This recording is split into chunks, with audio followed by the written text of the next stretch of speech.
welcome back to my channel. Now, I've been on hiatus for a while, and I'm sorry about that, and I know I haven't really updated you on the Mustang over there that's sitting behind my camera.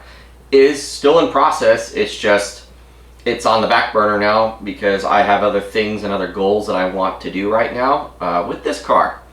And that car is obviously going to be a lot bigger long-term project as to where I can get this car done in a lot quicker amount of time, because we're not going full invasive of basically doing a whole back half removal and replacement of the whole structure of the car from how bad that car is from its accident. So this car is a lot bigger of a candidate in terms of I can do a quick turnaround in terms of get this car taken apart, put back together, and get it to where we want it a lot quicker. So that car's kind of set to the side at the moment. It's not going anywhere, but it's not my main focus at this point because I've had a dream for many, many years to get this done. And, you know, I've had the car since 2010. I was 20 years old when I bought this 72 Swinger. I paid $1,975 for this car. Didn't look like this. I mean, it was all F7 green and it looked like Grandpa's daily driver with a bunch of dents all over it from hitting mailboxes, because that's unfortunately what he did with the car, and that's why it's got a bunch of dings and dents down the side of the car. And honestly, that's character, and I don't want to get rid of it. So it's going to stay that way. And we're just going to make this car really, really fun, powertrain wise, and a lot more modern. I was going to go with a full-blown 4.8 stroker. I have everything I need on my shelf over here for the Trick Flow top end kit, the heads, you know, the rockers, all that stuff, intake manifold, bigger carb. I could go that route right now, totally. But my wife said to me, you know, even going through her situation, she said, Alex, is that really going to make you happy? And I said, you know what, Gabby? I've had a dream for a long time, and I've been saving the money for doing the other engine, but I diverted that money now to what I really wanted. And because I've been saving and saving and saving, I mean, it's been years. I mean, I've had the car 15 years, but I started saving a long time ago after I did the 360. So I've been saving for like the last 10 years, and, you know, I'm finally able to say I could pull the trigger, you know. And I'm really excited to say what I'm going to be able to put in this car, because it's definitely not a 4.8 stroker. I've gone probably way above that and I probably bit off more than I can chew, but you know what? It's going to be a fun learning process, and I'm sure I'm going to have headaches and frustrations and anger towards the car because something's not fitting right, or I'm getting bad parts, or, you know, it's just one of those things. It's going to be awesome. Let me just tell you that. It will be awesome, this car, when I'm done. So if you're ready to see it, I'm ready to show what I've been cooking up this whole time.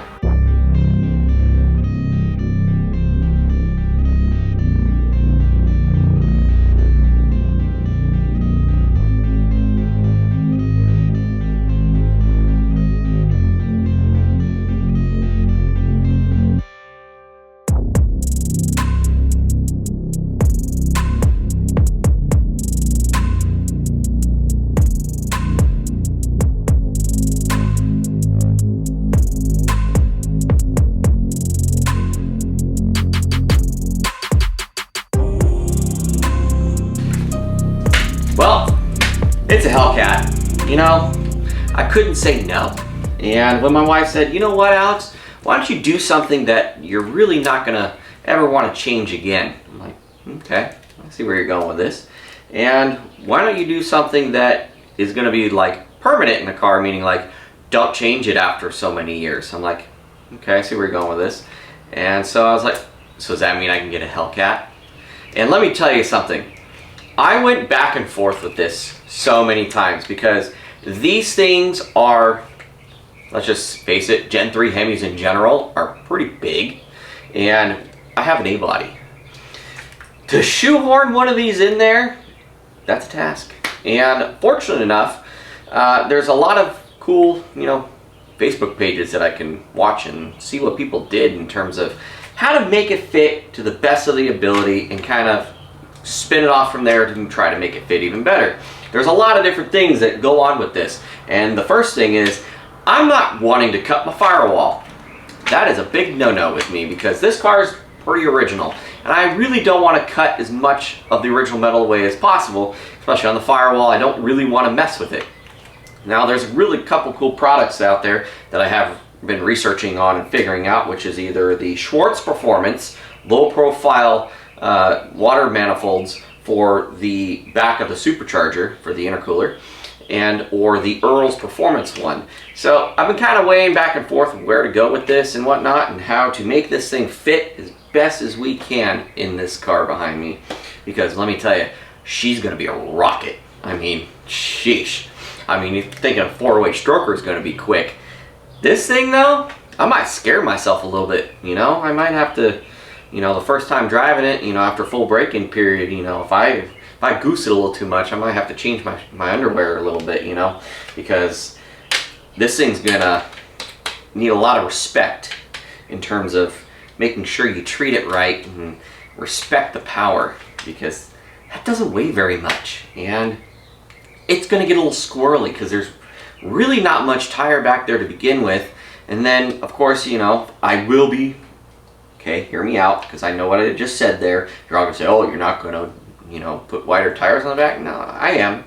You know, I'm gonna mini tub it and put some fatter tires on there, some like Hoosier DOT cheater slicks or something like that, some really nice sticky tires, because I want it to hook and I want to just be able to enjoy the car. So what's pretty much missing from this engine in terms of how complete it is, because it's complete blower to pan, except for the alternator and then the AC compressor. So with those couple components missing, obviously I can just go to Dodge dealership and I go ahead and be able to get this additional components, anything else I need for this thing, basically, including the whole cooling system for the supercharger, which has an entirely separate electric water pump that pumps it from inlet to outlet on the back side of this blower here to this, you know, around the side of the, you know, fender apron to basically another intercooler for itself, a radiator essentially to cool the water going in and out of the supercharger. And I'm pretty sure that the AC system is all tied into that. So that's going to get interesting. That's going to get interesting because I really have no clue what I'm doing, to be completely honest. I've just been reading a lot and trying to understand how and what people have done to attempt to stick this in the car in the first place. Here's the 360 that has been in the Dart since 2013 that a friend of mine sold me as a long block that we refreshed, painted it, and slapped it in the car. Now, I'm not that proud of this engine because I was young. I did a lot of hokey-madokey things myself, you know, but as we age, we learn, we grow, you know, we get more wisdom, and then we don't do stupid things. It is not the cleanest, most neatest engine bay of them all. I got a little frustrated with a couple different things that I did with the car when the engine was out, and I kind of just gave up and I said whatever, and I just slapped the engine in and I was done with it. And then I just kept driving it for the last, you know, decade, and here we are. Now we're gonna stick a Hellcat in it. Let's make it right. Lots of room, right? Tons of room. Not when you put a Hellcat in though. And the biggest thing with any Hellcat swap is right back here. Number one concern. Between the wiper motor being massive, because that's an original factory multi-speed wiper motor, to the AC lines that stick out of the firewall, as well as the heater lines that stick out of the firewall, as well as the blower motor. I've seen many variations of how people do it, but I really haven't seen something that like screams to me like, hey, that's the way it should look like if that engine came in it from the factory. That's the whole idea with this build. I want to put the Hellcat in here and make it look like it belonged in this engine bay from the factory. That's the type of build I'm going for. That's got to go. Massive. Absolutely massive. That booster is huge. It sticks out with the master cylinder. Steering box, all that stuff's got to go. We're going to get something else going on in here. So the idea is, you know, with the cooling system is the biggest part of this Hellcat, where you have lines that are going to come out and around to the side down the fender apron. They're going to come down, obviously, to the cooling system in the front at the radiator. And then there's a separate electric water pump that's got to get mounted up inside. I mean, I'm going to pluck this thing out of here. I'm not selling the engine. I'm keeping it because I could use it in another car when eventually I buy another A-body. I'd like to have it his and hers. So, yeah, this thing's going to be a lot of fun. I think I bit off more than I can chew, though. The good thing here is that A-bodies now have a lot more aftermarket support, especially when it comes to Gen 3 Hemi swaps. Like I just bought a Holley mid-sump oil pan for my Hellcat. It's sitting over here on the ground in its box, waiting to go onto the engine. And there's a lot more parts I gotta buy too, like a Schwartz Performance low-profile manifold intercooler crossover tube kit.